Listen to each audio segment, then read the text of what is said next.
ਹਾਂਜੀ ਆ ਵੀ ਭਾ ਹੱਥ ਦਾ ਬਣਿਆ, ਆ ਜਿਹੜੇ ਨਾਲ ਬੰਨੇ ਹੋਏ ਨੇ ਨਾ ਗਾਨੇ ਜਾ, ਹਾਂਜੀ ਇਹ ਸਾਰੀ ਇਹ ਹੱਥ ਦੀ ਟੋਟਲ ਕੰਮ ਇਹ ਖਤਮ ਹੋ ਗਿਆ ਹੁਣ।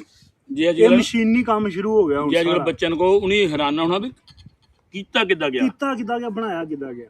ਦੇਖੋ ਨਾਲੇ ਆਹ ਵੇਖ ਦੋ ਦੇਖੋ ਕਿ ਦੋ ਹੀ ਪਾਸੇ ਦੇਖੋ ਜਿੱਦਾਂ ਲੇਜ਼ਰ ਮੇਜਰਮੈਂਟ ਹੁੰਦੀ ਆ ਹਾਂ, ਐਗਜ਼ੈਕਟਲੀ ਸੇਮ ਜਗ੍ਹਾ ਤੇ। ਪੂਰੀ ਹਾਂ ਹਾਂਜੀ ਕਿੰਨੀ ਕਲਚਰ ਜਿਹੜਾ ਨਾ ਉਹ ਮੁੱਕਦਾ ਜਾਂਦਾ। ਅੱਛਾ ਗੱਲ ਇੱਕ ਕਰਦੇ ਪਏ ਸਾਂਝੀ ਕਿ ਅਸੀਂ ਇੱਥੇ ਬੈਠੇ ਹਾਂ, ਚਲੋ ਭਾਜੀ ਆਪਾਂ ਜਦੋਂ ਸੋਸ਼ਲ ਮੀਡੀਆ ਸਟਾਰਟ ਕੀਤਾ ਹਾਂਜੀ ਇੱਕ ਪੋਜ਼ਿਟਿਵ ਵੌਇਸ ਗਈ ਆਪਣੀ ਦੁਨੀਆ ਤੱਕ, ਹਾਂਜੀ ਹੋਰ ਵੀ ਕਈ ਲੋਕਾਂ ਦੀ, ਹਾਂਜੀ ਤੇ ਉਹਦੇ ਨਾਲ ਜਿਹੜਾ ਇੱਕ ਡਰ ਦਾ ਮਾਹੌਲ ਸੀ ਪਰਲੇ ਪੰਜਾਬ 'ਚ ਜਾਂ ਇੰਡੀਆ ਦੇ ਆਪਣੇ ਜਿੰਨੇ ਉਹ ਨੇ ਜਾਂ ਓਵਰਸੀਜ਼ ਬੈਠੇ ਨੇ ਬਾਹਰ, ਹਾਂਜੀ ਉਹ ਮੁੱਕਿਆ। ਲੋਕ ਪਹਿਲਾਂ ਡਰਦੇ ਸੀ ਵੀ ਯਾਰ ਨਹੀਂ ਜਾਣਾ, ਉਹ ਮੁਸਲਮਾਨਾਂ ਦਾ ਮੁਲਕ ਹੈ, ਕਰਨਗੇ ਜ਼ਿਆਦਾ। ਹਾਂਜੀ ਲੇਕਿਨ ਹੁਣ ਇੱਕ ਗੱਲ ਹੋਈ ਆ ਕਿ ਭਾਜੀ ਹੋਰੀ ਆਏ ਨੇ ਪਿਛਲੇ ਸਾਲ ਵੀ, ਹੁਣ ਵੀ ਉਹ ਦੱਸਦੇ ਪਏ ਨੇ ਕਿ ਕੁਝ ਕੁ ਬੰਦੇ ਇੱਥੇ ਹੈਗੇ ਨੇ ਜਿਹੜੇ ਕਿ ਬਾਹਰੋਂ ਬੰਦੇ ਆਏ ਨੂੰ ਲੁੱਟਦੇ ਨੇ, ਜ਼ਿਹਨੀ ਤੌਰ ਤੇ ਵੀ ਪਰੇਸ਼ਾਨ ਕਰਦੇ ਨੇ, ਪੈਸੇ ਵੀ ਮੰਗਦੇ ਨੇ। ਉਹ ਪੁੱਛਦੇ ਆ ਭਾਜੀ ਦੇ ਨਾਲ ਕੋਈ ਕਹਾਣੀ ਵਾਪਰੀ ਹੈ, ਭਾਜੀ ਕਿਵੇਂ ਹੋਇਆ? ਮੈਂ ਥੋੜੀ ਜਿਹੀ ਨਾ ਬਲੌਗ ਲੰਮਾ ਹੋਣਾ 2-4 ਕੋਈ ਮਿੰਟ, ਜਿੰਨਾ ਮਰਜ਼ੀ ਲੰਮਾ ਕਰੋ, ਉਹ ਬੇਸਿਕਲੀ ਮੈਂ ਦੱਸਣਾ ਚਾਹੁੰਦਾ। ਖੁੱਲੀ ਗੱਲ ਕਰੋ। ਮੈਂ ਪਿਛਲੇ ਸਾਲ ਨਵੰਬਰ ਵਿੱਚ ਆਇਆ ਸੀ, ਨਵੰਬਰ 'ਚ ਆਇਆ ਤੇ ਉਦੋਂ ਮੈਨੂੰ ਲੱਗਦਾ ਪੰਜਾਬੀ ਕਾਨਫਰੰਸ ਹੋ ਕੇ ਹਟੀ ਸੀ। ਅੱਛਾ। ਉਸ ਤੋਂ ਬਾਅਦ ਮੈਂ ਆਇਆ ਤਾਂ ਕੁਦਰਤੀ ਚਲੋ ਮੈਂ ਪਹਿਲੀ ਵਾਰ ਆਇਆ ਸੀ ਵਿਕਾਸ ਸਦਰ ਤੋਂ ਨਾਸਿਰ ਢਿੱਲੋਂ ਹੋਣਾ ਕੋਲ। ਅੱਛਾ ਅੱਛਾ। ਤੇ ਮੇਰੇ ਨਾਲ ਡਰਾਈਵਰ ਸੀ ਇਹਨਾਂ ਦਾ ਸਾਲਾ ਇਰਫਾਨ, ਉਹ ਸਾਡੇ ਨਾਲ ਗੱਡੀ ਕਰਦਾ ਸੀ। ਅੱਛਾ। ਤੇ ਮੈਂ ਵਿਕਾਸ ਸਦਰ ਨੂੰ ਕਿਹਾ ਸੀ ਜਦੋਂ ਮੈਂ ਆਇਆ ਨਾ ਉੱਥੋਂ, ਇਹ ਮੈਂ ਆਉਣਾ ਤਾਂ ਵੀ ਸਾਰਿਆਂ ਨਾਲ ਮਿਲਣਾ ਸਪੈਸ਼ਲੀ।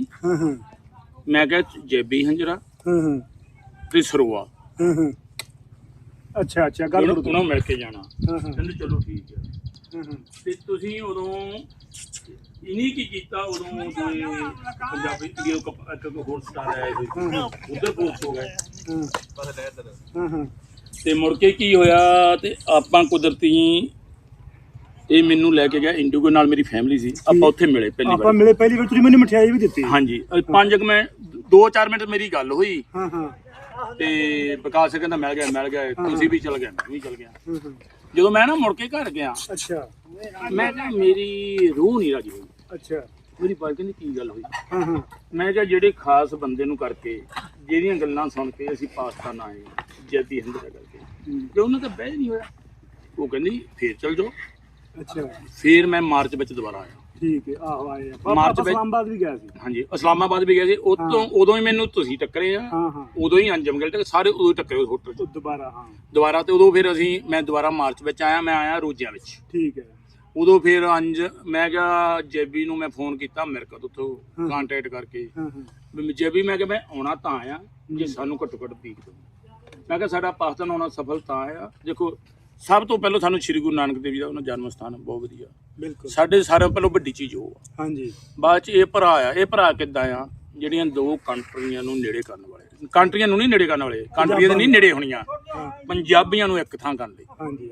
ਪੰਜਾਬੀ ਆਪਾਂ ਪਹਿਲਾਂ ਇੱਕੋ ਹੀ ਸੀ, ਪਰ ਲੋਕਾਂ ਦੇ ਮਨਾਂ 'ਚ ਇੰਨੀ ਕੁ ਦਹਿਸ਼ਤ ਸੀ, ਉਹ ਡਰਦੇ ਸੀ ਵੀ ਖਰਿਆ ਉੱਥੇ ਗਿਆ ਨੂੰ ਸਾਨੂੰ ਇਹਨੀ ਕੀ ਕਰ ਦੇਣਾ, ਨਫ਼ਰਤ ਕਰਨਗੇ ਜਾਂ ਕੁਛ ਇਸ ਤਰ੍ਹਾਂ। ਨਹੀਂ ਨਫ਼ਰਤ ਨਹੀਂ ਕਰਨਗੇ। 47 ਤੋਂ ਬਾਅਦ ਜਿਹੜੀਆਂ ਸਟੋਰੀਆਂ ਸੁਣੀਆਂ ਗਈਆਂ ਵੀ ਉਹ ਸਿੱਖਾਂ ਨੂੰ ਇੰਨੀ ਕੁ ਨਫ਼ਰਤ ਕਰਦੇ ਆ, ਉਹਨਾਂ ਵੱਲ ਦੇਖਣਾ ਵੀ ਨਹੀਂ ਚਾਹੀਦਾ। ਤੇ ਜਿੱਦਾਂ ਇਹਨਾਂ ਦੀ ਮਿਹਨਤ ਕੀਤੀ ਆ, ਬੜੀਆਂ ਗੱਲਾਂ ਕੀਤੀਆਂ ਆ। ਇੱਕ ਜੇਬੀ ਦੀ ਇਹ ਵੀ ਆ ਜਿਹੜੀ ਸੱਚ ਨੂੰ, ਇਹ ਸੱਚ ਕਹਿੰਦੀ ਹਿੰਮਤ ਰੱਖਦਾ, ਨਹੀਂ ਤਾਂ ਲੋਕੀ ਆਮ ਸੱਚ ਨੂੰ ਸੱਚ ਕਹਿੰਦੀ ਹਿੰਮਤ ਨਹੀਂ ਰੱਖਦੇ। ਉਹਦੇ ਵਿੱਚ ਜਦੋਂ ਜੋ ਹੋਇਆ ਉਸ ਤੋਂ ਬਾਅਦ ਮੈਂ ਨਾਂ ਨਹੀਂ ਲੈਣਾ ਚਾਹੁੰਦਾ, ਕੁਦਰਤੀ ਇੱਥੇ ਮੈਨੂੰ ਫੈਮਿਲੀ ਟੱਕਰੀ ਥਰੂ, ਉਹਨਾਂ ਦੇ ਬੱਚੇ ਸੀ, ਮੇਰਾ ਇੰਨਾ ਕੁ ਪਿਆਰ ਪਿਆ। ਇੱਕ ਨੂੰ ਮੈਂ ਉਹਨਾਂ ਬੱਚੀ ਨੂੰ ਆਪਣੀ ਧੀ ਬਣਾ ਲਿਆ, ਧਰਮ ਦੀ ਧੀ। ਧਰਮ ਦੀ ਧੀ ਬਣਾ। ਰਿਸ਼ਤੇ 3 ਤਰ੍ਹਾਂ ਦੇ ਹੁੰਦੇ ਆ। ਹਾਂਜੀ। ਇੱਕ ਮੂੰਹ ਬੋਲੇ, ਇੱਕ ਹੁੰਦੇ ਆ ਲਹੂ ਦੇ, ਇੱਕ ਹੁੰਦੇ ਧਰਮ। ਹਾਂਜੀ। ਧਰਮ 'ਚ ਕਮਿਟ ਕੀਤੀ ਜਾਂਦੀ। ਬਿਲਕੁਲ ਬਿਲਕੁਲ। ਅੱਛਾ, ਜਦੋਂ ਪਿਛਲੀ ਵਾਰੀ ਤਾਂ ਨਹੀਂ, ਪਰ ਐਤਕੀ ਜਦੋਂ ਮੈਂ ਉਦੋਂ ਮੂੰਹ ਬੋਲੀ ਧੀ ਬਣਾ ਕੇ ਗਿਆ, ਤੇ ਜਦੋਂ ਐਤਕੀ ਫਿਰ ਮੈਂ ਨਨਕਾਣਾ ਸਾਹਿਬ ਗਿਆ, ਉਦੋਂ ਫਿਰ ਅਰਦਾਸ ਕਰਕੇ ਤੇ ਧਰਮ ਦੇ ਮੂੰਹ। ਤੇ ਜਿੱਦਾਂ ਜੇਬੀ ਹੁਣੀ ਆ, ਤੇ ਫਿਰ ਇਹਨਾਂ ਵੀ ਗੱਲ ਹੋਈ। ਇਹ ਪਿਛਲੇ ਵੀਕ ਅਸੀਂ ਪਿਛਲੇ ਸਾਲ ਇਕੱਠੇ ਰਹੇ ਆ, ਅਸੀਂ ਰਹੇ 5-6 ਦਿਨ ਇਸਲਾਮਾਬਾਦ, ਹੋਰ ਅਸੀਂ ਇਕੱਠੇ ਰਹੇ, ਲਾਹੌਰ ਗਏ, ਸਾਰੇ ਗਏ ਇਦਾਂ ਹੀ। ਬਿਲਕੁਲ। ਤੇ ਉਹਦੇ ਵਿੱਚ 2-3 ਗੱਲਾਂ ਆ। ਦੇਖੋ ਸਾਡੇ ਜਿਹੜਾ ਨਾ ਚੜ੍ਹਦਾ ਪੰਜਾਬ ਆ, ਉੱਥੇ ਜਿਹੜੀ ਅੱਜ ਉੱਥੇ ਤਰੱਕੀ ਕੀਤੀ ਗਈ ਆ, ਬਾਹਰ NRI ਭਰਾਵਾਂ ਦੀ ਬਹੁਤ ਸਪੋਰਟ। ਬਿਲਕੁਲ ਇਸੇ ਤਰ੍ਹਾਂ ਹੀ ਬਹੁਤ ਜ਼ਿਆਦਾ ਸਪੋਰਟ ਹੈ ਜਿਹੜੇ ਅੱਜ ਪਿੰਡ ਅਮੀਰ ਆ, ਸਿਰਫ ਇਹੀ ਕਾਰਨ ਆ। ਤੇ ਜਦੋਂ ਅਸੀਂ ਇੱਥੇ ਆਉਂਦੇ ਨਾ, ਉਹਨਾਂ ਦੇ ਮਨਾਂ 'ਚ ਇਹ ਹੁੰਦੀ ਆ ਵੀ ਜੇ ਸਾਡਾ ਚੜ੍ਹਦਾ ਪੰਜਾਬ ਤਰੱਕੀ ਕੀਤਾ, ਇਹ ਜਿਹੜਾ ਲਹਿੰਦਾ ਵੀ ਕਰੇ ਤਰੱਕੀ, ਇਹ ਸਾਡੇ ਭਰਾ ਆ। ਹਾਂਜੀ, ਇਹ ਕਿਉਂ ਨਹੀਂ ਇਹ ਬੈਨੀਫਿਟ? ਹਾਂਜੀ। ਪਰ ਉਹਦੇ ਵਿੱਚ ਚੱਕਰ ਕੀ ਹੁੰਦਾ ਆ, ਜਦੋਂ ਜਿਹੜੇ ਉਧਰੋਂ ਬੰਦੇ ਸੋਚਦੇ ਵੀ ਲਹਿੰਦਾ ਪੰਜਾਬ ਤਰੱਕੀ ਕਰੇ, ਪਰ ਜਿਹੜੇ ਸਹੀ ਬੰਦੇ ਆ ਉਹਨਾਂ ਦਾ ਮਤਲਬ ਨਹੀਂ ਹੁੰਦਾ ਜੋ ਮਰਜ਼ੀ ਕੋਈ ਕਰੇ।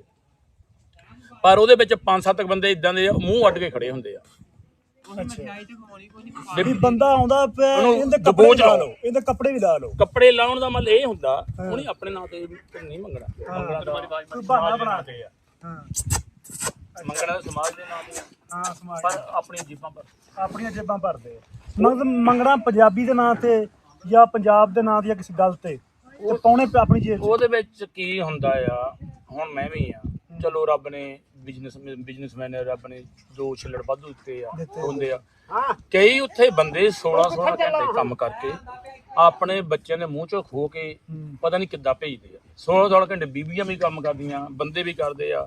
ਆਪਾਂ ਵੀ ਇਹਨਾਂ ਕੰਟਰੀਆਂ 'ਚ ਰਹਿੰਦੇ ਆ, ਜਨਾਨੀਆਂ ਲਈ ਕਿਤੇ ਪਰਾਏ ਕੰਪਨੀ ਜਾ ਕੇ ਕੰਮ ਕਰਨ ਕਿੰਨਾ ਔਖਾ ਆ। ਉਹ ਸਿਰਫ ਉਹਨਾਂ ਦੇ ਦਿਲ 'ਚ ਦਰਦ ਹੁੰਦਾ ਵੀ ਅਸੀਂ ਕਿਸੇ ਭੈਣ ਭਾਈ ਦੀ ਹੈਲਪ ਕਰੀਏ। ਪਰ ਉਹਦੇ ਵਿੱਚ ਪ੍ਰੋਬਲਮ ਕੀ ਪੈਂਦੀ ਆ, ਉਹ ਪੈਸੇ ਜਿਨ੍ਹਾਂ ਤੇ ਪਹੁੰਚਣੇ ਚਾਹੀਦੇ ਨਹੀਂ ਪਹੁੰਚਦੇ। ਤੇ ਸਾਰਿਆਂ ਨੂੰ ਵਧੀਆ ਮੈਂ ਤਾਂ ਇਹ ਕਹਿੰਦਾ ਹੁੰਦਾ, ਜੇ ਕਿਸੇ ਨੇ ਵੀ ਕਰਨਾ, ਜਿਹੜਾ ਮੇਰਾ ਪਰਸਨਲ ਓਪੀਨੀਅਨ ਆ, ਮੇਰਾ ਪਰਸਨਲ ਓਪੀਨੀਅਨ, ਹਰੇਕ ਬੱਚੇ ਨੇ ਜੇ ਕਰਨਾ ਆ, ਜਾਂ ਉਹ ਪਿੰਡ 'ਚ ਕੋਈ ਮੋਹਤਬਰ ਬੰਦਾ ਹੋਵੇ, ਜਾਂ ਕੀਤਾ ਜਾਵੇ, ਦੇਖਿਓ ਜੋ ਕੋਈ ਜੈਨੂਇਨ ਫੈਮਿਲੀ ਹੋਵੇ ਜਿਹਨੂੰ ਰੀਅਲੀ ਲੋੜ ਆ, ਕਿਸੇ ਦਾ ਬੱਚਾ ਅਡਾਪਟ ਕਰਕੇ ਉਹਨੂੰ ਪੜ੍ਹਾਇਆ ਜਾਵੇ। ਅਡਾਪਟ ਦਾ ਮਤਲਬ ਉਹ ਵੀ ਗੱਲ ਸਹੀ ਹੈ, ਠੀਕ ਹੈ, ਲੇਕਿਨ ਜਿਹੜੇ ਬੰਦੇ ਜਿਵੇਂ ਹੁਣ ਮਿਸਾਲ ਦੇ ਤੌਰ ਤੇ ਤੁਹਾਡੇ ਨਾਲ ਗੁਆ ਬੰਦੇ ਨੇ ਕੀਤੀ ਹੈ, ਪੈਸੇ ਮੰਗੇ ਨੇ ਤੁਹਾਡੇ ਕੋਲੋਂ, ਮਤਲਬ ਤੁਸੀਂ ਕੋਈ ਪਹਿਲਾਂ ਦਿੱਤੇ ਵੀ ਨਹੀਂ, ਪਿਆਰ ਦੇ ਨਾਂ ਤੇ, ਰਿਸ਼ਤੇ ਦੇ ਨਾਂ ਤੇ, ਦੋਸਤੀ ਦੇ ਨਾਂ ਤੇ, ਬੰਦੇ ਅੱਛਾ ਉਹ ਬੰਦੇ ਫਿਰ ਬਾਰ ਬੇਸਿਕਲੀ ਕੀ ਹੁੰਦੀ ਆ, ਐਂਡ ਤੇ ਭਾਜੀ ਉਹਨਾਂ ਨੂੰ ਬਲੌਕ ਕਰਨੇ ਪੈਣੇ ਬੰਦੇ। ਗੱਲ ਕੀ ਹੋਇਆ, ਮੈਂ 90 ਚ ਅਮਰੀਕਾ ਗਿਆ ਸੀ। ਅੱਛਾ। ਮੈਂ ਆਪਣੇ ਭੈਣ ਭਾਈ ਸਾਰੇ ਸਿੱਖ, ਮੈਂ ਗਰੀਬੀ ਦੇਖੀ ਆ। ਜਦੋਂ ਬੰਦਾ ਮੇਰੇ ਕੋਲ ਕੋਈ ਵੀ ਗੱਲ ਕਰਦਾ, ਮੈਨੂੰ ਉਹ ਚ ਆਪਣਾ ਆਪ ਵੀ ਮੈਂ ਵੀ ਇਸ ਗਰੀਬੀ ਦੇ ਸਕਦਾ। ਪਰ ਬੇਸਿਕਲੀ ਉਹਨਾਂ ਬੰਦਿਆਂ ਨੂੰ ਲੋੜ ਨਹੀਂ, ਉਹਨਾਂ ਦੀ ਇਹ ਕਮਾਈ ਆ, ਉਹ ਇਹਨੂੰ ਕੰਮ ਬਣਾਇਆ ਹੋਇਆ। ਤੇ ਜਿਹੜਾ ਬੰਦਾ ਇਮਾਨਦਾਰ ਹੈ ਉਹ ਧੋਖਾ ਖਾ ਜਾਂਦਾ, ਉਹ ਧੋਖਾ ਖਾ ਜਾਂਦਾ। ਪ੍ਰੋਬਲਮ ਇਹ ਧੋਖਾ ਖਾ ਜਾਂਦਾ ਭਾਈਚਾਰੇ ਦੇ ਨਾਂ ਤੇ, ਸਾਂਝ ਦੇ ਨਾਂ ਤੇ, ਸਾਂਝ ਦੇ ਨਾਂ ਦੇ, ਭਰਾਵਾਂ ਦੇ ਨਾਂ ਤੇ। ਨਹੀਂ, ਸਾਰਿਆਂ ਵੱਡਾ ਜਦੋਂ ਉਹ ਜਿਹੜੇ ਬੰਦੇ ਕਾਰੀਗਰ ਹੁੰਦੇ ਨਾ, ਉਹ ਬੰਦੇ ਦੇ ਲੈਂਦੇ, ਬੰਦਾ ਇਮੋਸ਼ਨਲ ਆ ਕਿੰਨਾ ਗਿਆ, ਇਹਨੂੰ ਕਿਸ ਤਰੀਕੇ ਨਾਲ ਯੂਜ਼ ਕਰੀਏ। ਹਰੇਕ ਦੀ ਪਰਸਨੈਲਿਟੀ ਯੂਨੀਕ ਹੁੰਦੀ ਹੈ, ਹਰੇਕ ਦੀ ਪਰਸਨੈਲਿਟੀ ਆ, ਉਹ ਤੁਸੀਂ ਚੇਂਜ ਨਹੀਂ ਕਰ ਸਕਦੇ, ਉਹ ਰੱਬ ਨੇ ਬਣਾਈ ਆ। ਉਹ ਬੰਦੇ ਇੰਨੇ ਕਿ ਕਾਰੀਗਰ ਹੁੰਦੇ ਆ, ਉਹਨਾਂ ਨੂੰ ਪਤਾ ਹੁੰਦਾ ਵੀ ਇਹਦੀ ਪਰਸਨੈਲਿਟੀ ਕੀ ਆ, ਵੀ ਇਹਨੂੰ ਕਿਹੜਾ ਦਾ ਵਰਤਣਾ। ਬੇਸਿਕਲੀ ਤੁਸੀਂ ਉਹਨਾਂ ਨੂੰ ਜੋਕ ਕੇ, ਜਿੱਦਾਂ ਨਾ ਉਹ ਸੱਜਣ ਠੱਗ ਸੀ ਸ਼੍ਰੀ ਗੁਰੂ ਨਾਨਕ ਦੇਵ ਜੀ ਨੇ, ਉਹਨਾਂ ਦੀ ਉਹ ਕਹਿੰਦੇ ਜੀ ਆਹ ਸੱਜਣ ਠੱਗ ਆ, ਦੂਜਾ ਭਾਈ ਲਾਲੋ ਆ, ਇੱਧਰੋਂ ਬਲੱਡ ਨਿਕਲਿਆ, ਉਹ ਗੱਲ ਆ। ਇਹ ਜੋਕ ਕੇ ਇਹ ਸੱਜਣ ਠੱਗ ਆ, ਕਹਿਣਾ ਨਹੀਂ ਚਾਹੀਦਾ ਪਰ ਗੱਲਾਂ ਸੱਚੀਆਂ ਆ। ਤੇ ਬੇਸਿਕਲੀ ਦੇਖੋ ਹੁਣ ਕੋਈ ਵੀ ਆ, ਮੇਰੀ ਇੱਕ ਗੱਲ ਦਾ ਜਵਾਬ ਦਿਓ, ਜੇ ਆਪਾਂ ਕਿਸੇ ਨੂੰ, ਮੇਰੇ ਬੱਚੇ ਆ, ਹਰੇਕ ਕੋਈ ਆਪਣੇ ਬੱਚਿਆਂ ਲਈ ਕਮਾਉਂਦਾ, ਈਵਨ ਜਾਨਵਰ ਵੀ ਬੱਚਿਆਂ ਲਈ ਕਮਾਉਂਦਾ। ਬਿਲਕੁਲ ਇਹ ਜੀ ਗੱਲ। ਜੇ ਹੁਣ ਮੇਰਾ ਕੋਈ ਆਪਣਾ ਧਰਮ ਦਾ ਧੀ ਪੁੱਤ ਮੈਂ ਉੱਲੇ ਕਰਾਂ, ਤੇ ਅਗਲਾ ਆਪਣੇ ਆਪ ਨੂੰ ਕੰਪੇਅਰ ਕਰੇ, ਉਹਦਾ ਵੀ ਕਰਦੇ ਆ। ਸਹੀ ਗੱਲ। ਇਹਦਾ ਵੀ ਕਰੋ ਤਾਂ ਕੋਈ ਗੱਲ ਨਹੀਂ ਬਣਦੀ। ਦੇਖੋ ਮੈਂ ਤਾਂ ਹਰੇਕ ਨੂੰ ਇਹ ਕਹਿੰਦਾ, ਬਚੋ ਜੇ ਬਚ ਹੁੰਦਾ। ਤੁਸੀਂ ਮਤਲਬ ਜਿੰਨੇ ਵੀ ਬਾਹਰ ਵਾਲੇ ਬੰਦੇ ਇੱਧਰ ਆਉਂਦੇ ਨੇ, ਤੁਸੀਂ ਇਹਨਾਂ ਨੂੰ ਇਹ ਕੀ ਕਹਿਣਾ ਚਾਹੁੰਦੇ ਹੋ ਵੀ ਬਚੋ? ਇਹ ਆ, ਮੈਂ ਕਹਿੰਦਾ ਜਿਹੜਾ ਨਾ ਕੋਈ ਤੁਹਾਨੂੰ ਭਰਾ ਦੇ ਨਾਂ ਤੇ ਪੈਸੇ ਆਪਣੇ ਪਰਸਨਲ ਖਰਚ ਦੇ ਨਾ ਦਿਓ, ਕਿਉਂਕਿ ਉਹਨਾਂ ਨੂੰ ਲੋੜ ਨਹੀਂ। ਉਹ ਬੇਸਿਕਲੀ ਉਹਨਾਂ ਇੱਕ ਪ੍ਰੋਬਲਮ ਕੀ ਪੈਂਦੀ ਆ, ਜਿਹਨੂੰ ਲੋੜ ਵੀ ਆ ਉਹਦੇ ਤੇ ਪਹੁੰਚਦੀ ਨਹੀਂ। ਤੇ ਜਿਹੜਾ ਬੰਦਾ ਠੱਗਿਆ ਗਿਆ, ਉਹਨੇ 50 ਬੰਦਿਆਂ ਨੂੰ ਦੱਸਣਾ, ਤੇ ਜਿਹਨਾਂ 50 ਬੰਦਿਆਂ ਨੂੰ ਲੋੜ ਸੀ ਉਹ ਵੀ ਨਹੀਂ ਗਾਹਾਂ ਪਹੁੰਚਣੀ। ਹੁਣ ਮੇਰੀ ਪ੍ਰੋਬਲਮ ਇੱਥੇ ਆਈ, ਮੈਂ ਘਰ ਵਾਲੀ ਨੂੰ ਕਿਹਾ ਵੀ ਅੱਗੇ ਜਿੰਨੇ ਵੀ ਚਲੋ ਜੋ ਵੀ ਹੈਗਾ ਆ, ਵੀ ਇੱਦਾਂ ਆ।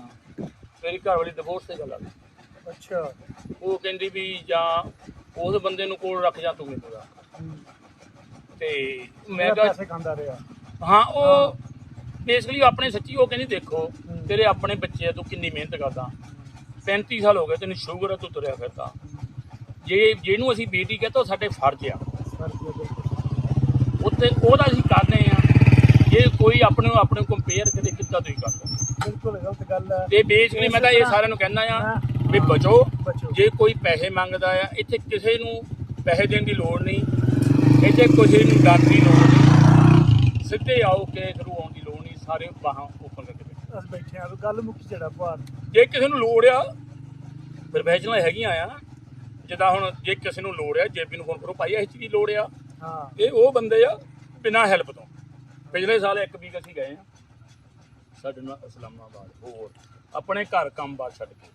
ਹੁਣ ਤੁਹਾਡੇ ਸਾਹਮਣੇ ਕੱਲ ਫੋਨ ਕੀਤਾ, ਮੈਂ ਕੀ ਕਿਹਾ, ਇਹ ਲਾਹੌਰ ਆਏ ਸੀ, ਆਪਾਂ ਨੂੰ ਮਿਲ ਨਹੀਂ ਹੋਇਆ।